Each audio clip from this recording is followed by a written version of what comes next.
사랑하는 아버지, 이 새벽에도 주의 말씀을 사모하며 오늘도 우리의 개인의 삶과 역사 속에서 일하실 그 크신 하나님의 놀라운 계획을 바라보며 하나님, 오늘 우리가 하나님 앞에 어떻게 설 것인가, 하나님 앞에서 기도하며 서기를 원하여서 주의 존전에 나왔사오니, 사랑하는 주님, 오늘도 말씀을 통하여서 우리의 생각을 다스려 주시고 우리의 마음을 다스려 주시고 보지 못하던 눈을 들어서 아버지, 이 역사 위에 존재하시는 살아계신 영원하신 하나님을 향하여 눈을 들고 이 하루를 그 하나님 앞에서 살 수 있도록 축복하여 주시옵소서.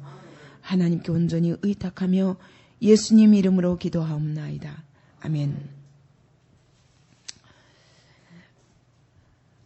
메대와 바사가 망하고 알렉산더 대제에 의해서 헬라 나라가 설 것입니다.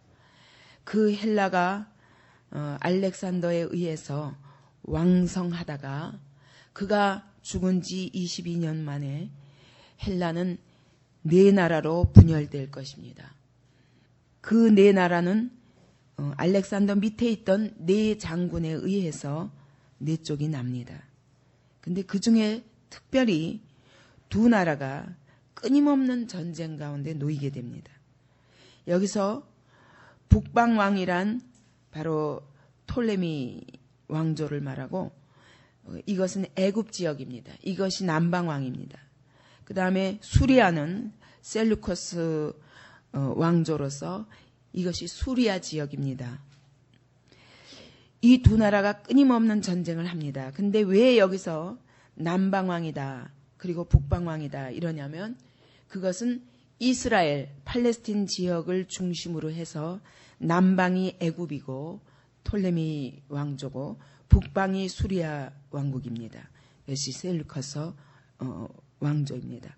이 두 나라 사이에 계속 전쟁이 있게 되는데, 톨레미 2세와 안티오코스는 바로 그 수리아 지역의 그 2세입니다. 바로 이 두 사이에 전쟁을 하다가 이제는 안 되겠다 하고 결혼 동맹을 합니다. 처음에는 결혼 동맹으로부터 시작합니다. 그런데 톨레미가 보니까 안티오코스가 점점 커지니까, 저 사람을 견제하기 위해서는 자기 딸을 주는 게 좋겠다. 그래서 베르니스라는 그 딸을 안티오코스 2세에게 줍니다. 근데 그때 안티오코스는 이미 결혼을 한 상태이기 때문에 라우디스라는 그런 아내가 있었습니다. 근데 그 아내를 쫓아내면서 결혼을 시킵니다. 근데 불행하게도 이 결혼이 쪼개집니다. 그래서 결국 이혼하게 되니까 안티오코스가 다시 첫 번째 그 아내를 들여옵니다. 근데 그 첫 번째 라우디스라는 이 아내가 살다가 이 안티오코스를 독살합니다. 뿐만 아니라 그 남방왕 그의 딸인 그 베르니스와 그 아들도 살해해버립니다. 그걸 통해, 왜 그렇게 해서 자기 아들을 왕위로 세우려고. 남편도 죽이고 그 베르니스라는 남방왕의 딸도 죽이고 그 아들들도 죽여서 자기 아들을 세우게 됩니다. 이것이 셀루커스 2세입니다. 그래서 이 일로 인해서 두 나라 사이에 전쟁이 있습니다. 그래서 톨레미 1세의 그 아들인 그 베르니스의 그 오빠가 될 것입니다. 그 사람이 이제 자기 누이의 원수를 갚기 위해서 전쟁을 시작합니다. 그래서 군대를 이끌고 가서 그 땅을 정복하고 46년 동안 계속 통치하게 됩니다. 근데 이때 이 전쟁 때 그 자기 누이를 죽인 바로 그 라우디스라는 그 여인을, 그러니까 북방왕의 어머니죠. 그를 죽입니다. 그러니까 또 그 다음번에는 이 셀루커스가 자기 어머니의 원수를 갚기 위해서 세력을 키워서, 바로 그게 지금 제가 하는 얘기가 11장 앞의 얘기입니다. 앞부분 10절 이전의 이야기입니다. 이게 되어야 그 다음이 이어지기 때문에. 그래서 많은 배를 이끌고 지중해 지역으로 나가서 그 애굽과 싸우려고 합니다. 그런데 가다가 그만 풍랑을 만나가지고 다 싸우지도 못하고 다시 돌아오게 됩니다.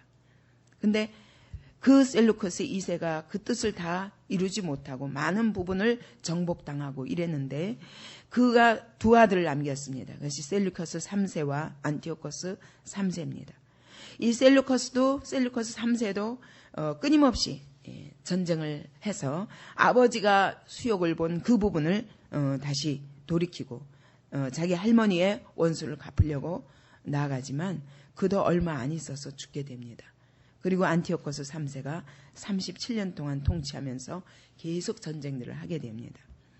그래서 여기 10절에 보니까 그 아들들이 전쟁을 준비하고 그랬는데 그 아들들이 바로 셀루커스 2세의 두 아들을 말합니다. 그래서 셀루커스 3세와 안티오코스 3세가 전쟁을 준비하고 힘이 많은 군대를 모아서 물에 넘침같이 나올 것이며 그가 또 와서 남방왕의 견고한 성까지 칠 것이요. 이랬는데 이 왜 이렇게 남방왕과 북방왕을 얘기하냐면 이 두 나라가 밀고 올라갔다 내려왔다 하는 동안에 어디를 통과해야 됩니까? 팔레스틴 땅을 통과하지 않으면 안 되는 거예요. 그러니까 이 중간에서 얻어 터지는 게 바로 이스라엘인 것입니다. 그래서 이 두 나라의 이야기가 끊임없이 있으면서 거기서 그 겪게 되는 그 팔레스틴 땅에 있는 이스라엘 백성들의 고통에 대해서 하나님께서 이야기하시는 것입니다. 그래서 그 아들들, 다시 말하면 이 북방 왕들이 전쟁을 준비하고 힘이 많은 군대를 모아서 물에 넘침같이 나올 것이며 아주 그냥 이 나라를 원수를 갚기 위해서 그 어머니의 원수, 할머니의 원수를 갚기 위해서 막 전쟁을 준비하고 힘이 많은 군대를 모아서 막 홍수처럼 밀려 들어와서 그가 와서 남방왕의 견고한 성까지 빼앗는다고 하는데 이 견고한 성이 뭘 말하냐면 바로 팔레스타인 지역의 남단까지 거기까지를 완전히 쳐서 그러니까 유다를 쳐서 오지 않으면 애굽을 정복할 수 없는 겁니다. 그래서 이때 팔레스타인 지역이 점령을 당합니다. 그다음에 11절에 남방왕은 크게 노하여 나와서 북방왕과 싸울 것이라. 북방왕이 큰 무리를 일으킬 것이나 그 무리가 그의 손에 붙임받으리라. 남방왕이 톨레미 4세가 화가 나가지고 큰 무리를 끌고 또 올라갑니다. 북방왕과 싸우게 됩니다. 이 북방왕이 큰 무리를 일으켜서 일으킬 것이나 힘이 없습니다. 왜냐하면 계속 전쟁하려고 배를 몰고 왔다가 실패하고 또 왔다가 실패하고 이러는 바람에 북방왕은 많이 지쳐 있는데 남방왕은 새 왕이 일어나가지고 그때 막 물리쳐서 완전히 남방왕이 이기게 됩니다. 그가 큰 무리를 사로잡은 후에 다 북방왕까지 사로잡고 나서 그 마음이 스스로 높아져서 교만하여져서 수만 명을 엎드러뜨릴 것이나 그런데 이게 뭐냐면 팔레스틴 지역을 점령하고 나서 스스로 교만해져서 이때 이 전장에서 승리한 후에 그만 하나님의 성전까지 들어가 버립니다. 성전에 어디까지 들어가냐면 예루살렘 성전에 지성소까지 들어가요. 거기 지성소는 누구밖에 안 들어가요. 1년에 한 번 이스라엘 사람들 못 들어가는 거죠. 하나님의 백성이라도 못 들어가는 것입니다. 그런데 그 지성소에 궁금했겠죠 아마. 그리고 너무 교만해서 이스라엘의 하나님이 안 보이는 겁니다. 다 그 땅을 점령하고 나니까 지성소로 들어가는데 들어가다가 갑자기 어떤 힘에 의해서 하나님이 아마 치셨겠죠. 그 자리에서 완전히 말문이 막히더니 기절해버린 거예요. 그래가지고 이건 유대인들이 나를 마술에 거는 것이다. 그래가지고 그때부터 애굽 사람들이 유대인을 핍박하기 시작합니다. 그래가지고 애굽 신을 섬겨라. 그거 섬기지 않는다고 강요해서 이때 4만 명이 학살당했다고 합니다. 그러니까 이 스스로 높아져 이 말은 하나님을 대적하는 것을 말하는 거예요. 요게 사람들끼리 싸우다가 북방왕 하나 이기고 나서는 스스로 교만해져서 하나님의 백성까지 우습게 보고 하나님의 나라도 우습게 보고 하나님을 우습게 보고 지성소까지 들어가다가 자기가 쓰러지니까 그 다음에는 이제 하나님의 백성들을 학살하기 시작하는 겁니다. 이때로부터 한 15년 뒤에 남방왕이 부인과 함께 갑자기 알 수 없는 죽음을 죽게 되는데 이것이 아마 독살로 인해서 죽은 것이라고 봅니다. 그러니까 이때 15년 후에 이 사람들이 이와 같이 힘없이 죽게 되니까 그 다음에 북방왕이 또 일어나는 겁니다. 북방왕은 안티오코스 3세입니다. 이미 그 셀루커스 3세도 죽었고 독살당해서 죽고 돌아가서 다시 대군을 전보다 더 많이 준비하였다가 몇 해 후에 대군과 많은 물건을 거느리고 오리라. 이때가 벌써 한 15년 지난 겁니다. 그때 여러 사람이 일어나서 남방왕을 칠 것이요. 근데 이때 그 셀루커스 안티오코스가 이제 일어났는데 그때가 나이가 5살밖에 안 됩니다. 5살밖에 안티오코스가 아니라 톨레미 4세니까 그다음에 5세. 그가 나이가 5살밖에 안 되니까 이제 안티오코스 3세가 치러 내려왔습니다. 내 백성 중에서도 강포한 자가 수르스로 높아졌어요. 이때 아까 남방 왕이 이스라엘을 차지하고 있었잖아요. 그때 완전히 점령해가지고 수많은 사람들을 학살하고 그랬지 않습니까? 그러니까 이스라엘 백성은 이 고통 속에서 북방왕이 쳐들어와가지고 남방을 치니까 신이 난 거예요. 그래가지고 그때 내 백성 중에서도 강포한 자가 스스로 높아져서, 이 말은 하나님의 계획이 무엇인지도 알지 못하고 스스로 이제 해결할 길이 있다. 북방왕을 의지하면 우리가 남방왕을 이길 수 있겠구나. 이 남방왕이 이제까지 점령했는데 여기서부터 우리가 벗어나보자. 그래가지고 이 유대인들이 어리석게도 하나님을 의지하지 않고 남방왕의 지배를 벗어나기 위해서 북방 편을 듭니다. 북방왕의 편을 듭니다. 그래가지고 같이 그 남방을 향해서 같이 싸우게 됩니다. 그러나 하나님을 의지해야 하나님의 백성이 살지. 이쪽이 커지면 이쪽을 의지해서 이쪽 세력에서 벗어나려고 그러고, 이쪽이 커지면은 이쪽 세력을 의지해서 여기를 벗어나려고 하면 사람을 의지해서 하나님의 백성은 절대로 평강을 얻을 수 없습니다. 이때 그들이 남방왕으로부터 자유했는지는 모르지만 북방왕으로부터 이제부터 통치를 받게 되는 거예요. 이때부터. 그래서 북방왕의 뿌리에서 적그리스도의 그림자인 폭군 안티오코스 에피파네스가 나올 줄은 꿈에도 생각 못하는. 그래서 이때부터 북방왕을 의지하면서 완전히 이스라엘이 패망을 하게 됩니다. 교만은 패망의 선봉이라 하나님의 계획을 알지 못하고 자기 계획을 앞세우면 이게 스스로 높아지는 겁니다. 이 남방왕이 스스로 전쟁에서 이기고 스스로 높아져서 하나님의 백성을 짓밟고 그리고 하나님의 성전에 들어와서 지성소까지 감히 들어오는 것도 스스로 높아지는 것이지만, 하나님의 백성이 하나님을 의지하지 않고 세상을 의지해서 자기 문제를 해결해보고 있다. 이것도 스스로 높아지는 겁니다. 하나님의 보시기. 이 모든 것이 패망의 선봉이라는 것입니다. 여기까지는 남방왕이 계속 우세했습니다. 그래서 북방왕을 먹었지만, 그러나 15절부터는 드디어 북방왕이 우세하기 시작합니다. 이에 안티오코스가 이때 안티오코스는 3세를 말합니다. 안티오코스 3세는 와서 토성을 쌓고 견고한 성읍을 취할 것이요, 남방 군대는 그를 당할 수 없으며 또 그 택한 군대라도 그를 능히 당할 힘이 없을 것이므로 그랬는데, 드디어 이제 북방왕은 힘을 가세를 해서 남방왕이 나이가 5살밖에 안 될 때에 요때를 기해서 남방왕의 요새를 기습해버립니다. 그러니까 남방왕은 완전히 기진맥진하고 1만 명만 남아가지고 어디 견고한 성읍에 가서 이 시돈에 가서 성 주변에다가 토성을 쌓고 어떻게 살아남아 보려고 합니다. 그리고 나머지는 다 본국으로 도망가 버린 겁니다. 그러니까 남방왕이 안 되겠다 그래서 정예부대를 또 원군으로 파송했습니다. 근데 그 택한 군대라도 남방왕이 정예부대를 또 투입했지만 그를 당할 힘이 없을 것이므로 오직 와서 치는 자가 임의로 행하리니, 누가? 안티오코스 3세가 자기 마음대로 행하리니 능히 그 앞에 설 사람이 없겠고 그때 그가 또 영원한 땅에 설 것이요. 이래서 또 이제는 아까까지는 남방왕이 이스라엘을 차지했는데 이제는 영화로운 땅, 곧 하나님의 백성의 땅에 누가? 안티오코스 3세가 완전히 서서 그 손에 멸망이 있으리라. 이때 그것도 모르고 유대인들은 북방왕 안티오코스를 환영하는 것입니다. 대환영하는 것입니다. 우리는 이제 남방으로부터 자유하게 되었다.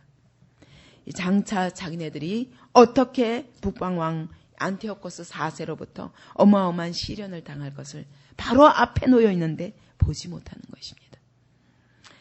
이것이 다니엘 때 이미 예언되는 거예요. 앞으로 되어질 하나님의 백성들의 모습. 이렇게 하면서 그들은 점점 하나님에게서 떠나서 세상을 의지하는 거예요. 북방왕, 곧 수리아 왕국을 의지하는 겁니다. 그러다가 이제 나중에 수리아한테 크게 당하게 되는 거죠. 북방왕 그가 결심하고 전국의 힘을 다하여 이르렀다가 그와 화친할 것이요. 그래서 북방왕이 또 이번에 수리아가 결심하고 전국의 힘을 다해서 이제는 애굽을 완전히 모조리 정복해서 내가 그 땅을 차지하리라. 그리고 왔습니다. 그리고 왔는데 당하지 못합니다. 그래서 남방왕과 다시 화친할 것이요. 왜냐하면 남방왕이 또 자기가 안 되겠거든요. 안 되겠으니까 누구를 의지하냐면 로마군에다가 원군을 요청하는 것입니다. 그래서 북방왕이 왔을 때 함께 쳐들어가는 겁니다.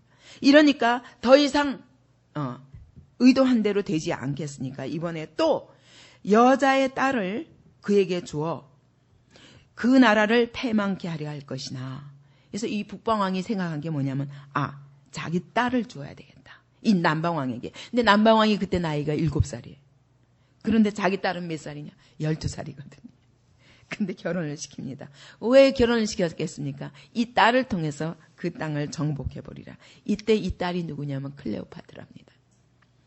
그래서 이렇게 해서 결혼했는데 그렇게 전략적으로 결혼해가지고 이 자기 딸을 뒤에서 조종하면서 애굽을 자기 손에 잡으려고 그랬는데 이 딸이 그만 그 남편을 사랑해가지고 아버지의 의도하고는 빗나가게 됩니다. 그러므로 여기서 이루지 못하리니 그 나라를 패망케 하려 할 것이나 이루지 못하리니 그에게 무익하리라. 이 결혼이 그가 이 결혼을 통해서 결혼 동맹을 통해서 그 애굽을 먹으려 했던 모든 계획이 수포로 돌아가게 됩니다. 그 후에 북방왕이 얼굴을 어디로 돌렸냐면 섬들 쪽으로 돌리게 됩니다. 지중해 쪽으로. 거기엔 어디가 있습니까? 그리스 섬이 있습니다. 돌이켜 많이 취할 것이나 그러나 한 대장이 있어서 이 한 대장이 누구냐면 로마 제국의 한 대장입니다. 스키피오라는 대장이 있어서 그의 보이는 수욕을 씻고 그 수욕을 그에게로 돌릴 것이므로 여태까지 북방왕이 큰 권세로 남방왕을 계속 수욕을 보였지만 이제는 거꾸로 이 로마 제국의 한 대장에 의해서 오히려 그가 수욕을 당할 것이다. 그가 드디어 그 얼굴을 돌이켜 자기 땅 산성들로 향할 것이나 거쳐 넘어지고 다시는 보이지 아니하리라. 이 안티오코스 3세가 이러면서 이제까지 남방왕을 먹고 크게 세력을 확장하려고 했지만 그것도 수파로 돌아가고 다시는 보이지 아니하리라. 이와 같이 그의 남방왕과 북방왕의 이 싸움 사이에서 이스라엘이 어떤 고통을 당하게 될 것이나 너희는 남방왕도 의지하지 말고 북방왕도 의지하지 말고 하나님만 의지하라는 것입니다. 그런데도 그렇지 아니한 하나님의 백성들의 앞으로 되어질 일을 하나님이 미리 바라보시며 다니엘에게 이야기하십니다. 결국 이 얘기를 하시려고 하는 것은 오늘 이 본문의 이야기는 안티오코스 4세가 어떻게 해서 강성해지는가 그 배경까지 말씀하시면서 그러나 그 세력이라 할지라도 하나님의 불꽃 같은 눈앞에 있기 때문에 그 세력은 어떻게 속히 없어질 것이요. 일어났다가는 넘어지고 남방왕도 일어났다가 넘어지고 왕조도 또 바뀌고 또 강성해질만 하면 독살당하고 또 결혼동맹을 통해서 어떻게 힘을 세워보려고 하면 그 결혼동맹이 이혼으로 가든지 아니면은 이와 같이 오히려 그 적의 편에 그 딸이 서게 되든지 이런 식으로 인간의 모든 도모가 다 헛된 것이라는 거예요. 지금 하나님께서 다니엘을 통해서 다니엘에게 이 말씀을 앞으로 이루어질 10왕들의 일어나고 무너짐과 그리고 하나님의 백성들의 자세에 대해서 미리 바라보시며 이야기하시는 이유는 이와 같이 세상의 역사는 일어났다 넘어지고 일어났다 넘어지고 그들이 아무리 커지려고 해도 결국은 하나님의 손에 의해서 어떻게 무너지고 망하는가. 이런 것들을 의지하지 말고 하나님만 의지할 때만 진정한 거기에 구원이 있다. 그런데도 불구하고 이스라엘은 세상을 의지하다가 어떻게 그 세력에 의해서 더 큰 화를 당하게 될 것을 차례차례 보여주시는 것입니다. 우리가 아무리 이렇게 하면 내가 승리하리라, 이렇게 하면 내가 번성하리라, 이렇게 하면 내가 잘 살아보리라 하고 우리의 마음으로 갖가지 경영을 우리 마음대로 할 수 있습니다. 그러나 그 말에 대한 응답은 여호와께로부터 나느니라. 사람이 마음으로 자기 길을 계획할지라도 그 걸음을 인도하시는 이는 하나님이시라. 이와 같이 세상 사람들은 위에서, 그들 머리 위에서 저 하늘 높은 곳에서부터 불꽃 같은 눈으로 바라보시며 역사를 운행하시는 하나님을 모르기 때문에 자기의 모든 계획을 동원해서 온갖 방법으로 이 땅에서 번성해보려 하지만 어떻게 속히 무너지는가. 그것을 성경은 오늘 본문은 말씀하는 겁니다. 시편 37편을 보겠습니다. 시편 37편 35절 36절. 이것은 하나님의 모든 역사 속에서 일하시는 방법입니다. 35절. 내가 악인의 큰 세력을 본즉 그 본토에 선 푸른 나무의 무성함 같으나 사람이 지날 때 저가 없어졌으니 내가 찾아도 발견치 못하였도다. 이것이 세상입니다. 하나님을 대적하는 모든 자들의 그 번성은 속히 무너지는 것입니다. 그리고 오히려 28절부터 보면 여호와께서 공의를 사랑하시고 그 성도를 버리지 아니하심이로다. 저희는 영영이 보호를 받으나 악인의 자손은 끊어지리로다. 의인이 땅을 차지하며 거기 영영이 거하리로다. 의인의 입은 지혜를 말하고 그 혀는 공의를 이루며 그 마음에는 하나님의 법이 있으니 그 걸음에 실족함이 없으리로다. 악인이 의인을 엿보아 살해할 기회를 찾으나 여호와는 저를 그 손에 버려두지 아니하시고 재판 때에도 정죄치 아니하시리로다. 이 땅에 끊임없이 악인들이 일어날 것입니다. 잠시 그들의 번영이 있다 할지라도 하나님은 의인의 편에 서 계십니다. 그렇게 역사를 진행하시고 결국 땅은 의인이 차지할 것이라. 영원한 그리스도의 왕국을 통해서 결국 의인들이 이 온 땅을 정복하게 될 것입니다. 이것을 이 역사 속에서 정말 다니엘 시대 때 볼 수 있는 몇백 년 후의 일이지만 오늘 우리에게는 이미 지나간 일입니다. 역사는 반복이 됩니다. 이와 같은 역사가 모든 시대에 반복됩니다. 하나님은 역사를 보는 시각을 어쩌면 우리 다니엘서를 통해서 우리에게 바꾸기를 원하십니다. 그리고 정말 그 역사, 모든 역사 위에 계셔서 군림하셔서 세상을 다스리시는 그분 앞에서 하나님의 백성이 살 때만 힘이 있고 세상을 정복하고 이길 수 있다. 이것을 말씀하시는 겁니다.